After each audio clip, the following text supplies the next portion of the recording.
Bienvenue dans ce flash d'information DDTV, mesdames et messieurs, bonjour. Une plainte de la SENCO contre le bourgmestre de la commune de la Gombe pour violation de domicile et menace des agents de sécurité du centre interdiocésain de la SENCO le samedi 2 juin dernier à Kinshasa, Gombe. Interdiction de la matinée politique de la PND par l'hôtel de ville hier dimanche dans la salle Apocalypse 22 dans la commune de Massina pour une incidence de membres du PPRD qui voulaient organiser aussi à leur tour une manifestation dans la même salle. Martin Mkonkole, cadre du PND, nous explique le fait au micro de François Koulakula. Nous avions estimé que c'était pour nous l'occasion de pouvoir sensibiliser la base pour que nous puissions nous retrouver nombreux les 9 à notre grand meeting de l'ensemble au niveau de Sainte-Thérèse. Mais vous savez, comme on vous l'a dit, les médiocres ayant l'habitude d'empêcher toujours ce qui est meilleur de pouvoir se produire, après qu'on ait réuni toutes les formalités administratives, d'information et des frais y afférents à la salle, et nous arrivons aujourd'hui, il y a de l'improvisation qui caractérise ces messieurs qui sont à leur dernière minute de la gestion de notre pays. Le gouverneur vient, il dit qu'il a une manifestation, il veut recevoir les chefs coutumiers. Et heureusement, vous êtes là, vous les amis de la presse, vous avez vu comment la masse est déployée. La conférence de presse organisée par le membre du Rassemblement de démocrates tshisekédistes RDT en sigle a eu lieu le samedi 2 juin 2018 à la salle New Vision dans la commune de la Gombe. La conférence a été portée sur le déroulement du processus électoral en RDC. La RDT rejette la machine à voter et exige les retours au bulletin de vote. Pour Sylvain Moutombo, coordonnateur du Rassemblement de démocrates tshisekédistes et au micro de François Koulakula. Nous ne saurons terminer ce chapitre du fichier électoral sans parler de la fameuse machine à voter, qui du reste est qualifiée par l'ensemble de notre peuple de machine à tricher. À quoi servira la tenue des élections si en amont, tout le monde sait pertinemment bien qu'elles seront truquées au profit d'une classe politique qui a plongé notre pays dans l'humiliation? À quoi servira la tenue des élections si en amont, tout le monde sait pertinemment bien qu'elles seront truquées au profit d'une classe politique qui a plongé notre pays dans l'humiliation? Ceci prouve à suffisance que notre centrale électorale n'a ni du respect ni de la considération pour notre peuple. Nous demandons à la CENI de s'écarter de cette voie de la désolation qui assassine la démocratie, la méritocratie, en oubliant cette machine de la mort pour amorcer et continuer ce processus électoral avec le bulletin de vote tel que prévu et inscrit dans son chronogramme. Toujours dans cette même marche, mais cette fois-ci en Belgique, Rigobert Kouta, président du PARESO, avait animé une conférence de presse le samedi 2 juin en Belgique.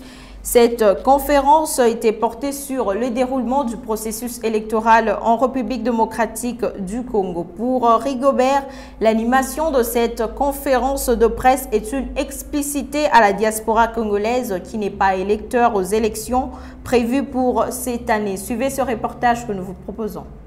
La diaspora joue un rôle très important sur le plan économique, sur le plan politique et sur le plan social. Mais en même temps aussi, il fallait parler à la diaspora sur le processus électoral en République démocratique du Congo. J'ai annoncé cette mauvaise nouvelle à la diaspora que leur enrôlement n'interviendra que normalement à partir du mois de juillet.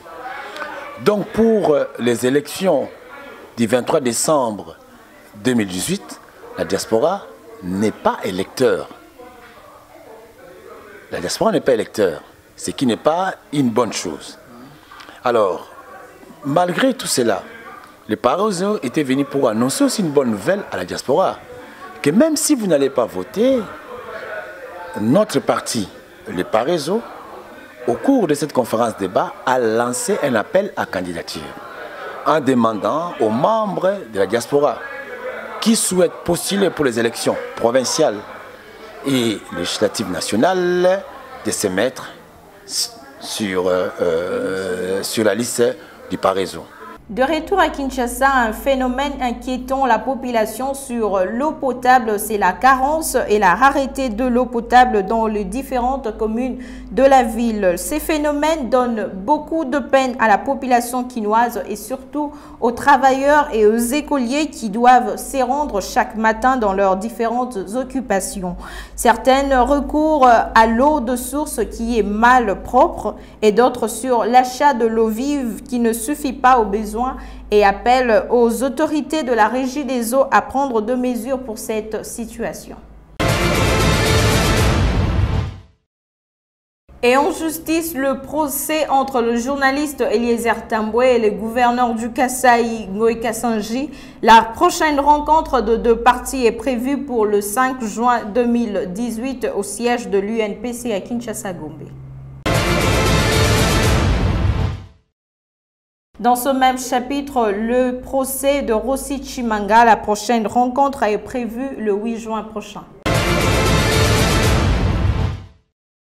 Les obsèques de Sandra Mbombo, fille de Paul Sapou, décédée inopiquement il y a de cela 2 semaines, a eu lieu le samedi 2 juin à l'île du Nord en France.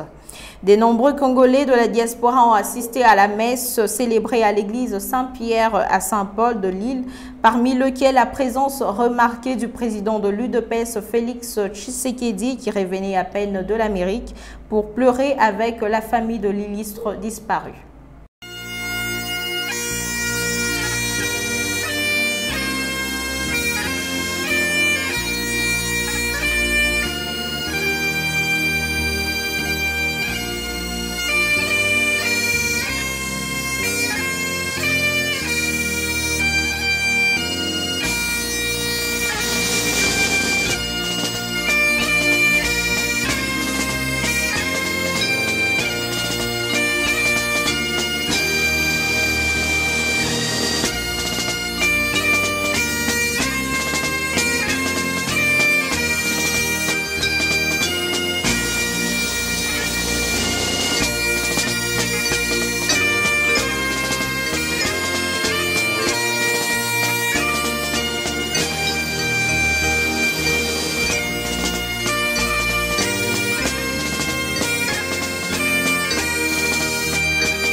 Et en page internationale, pas de 3e mandat pour Alassane Ouattara. Une déclaration faite par la coalition de partis politiques de l'opposition ivoirienne hier dimanche à Abidjan.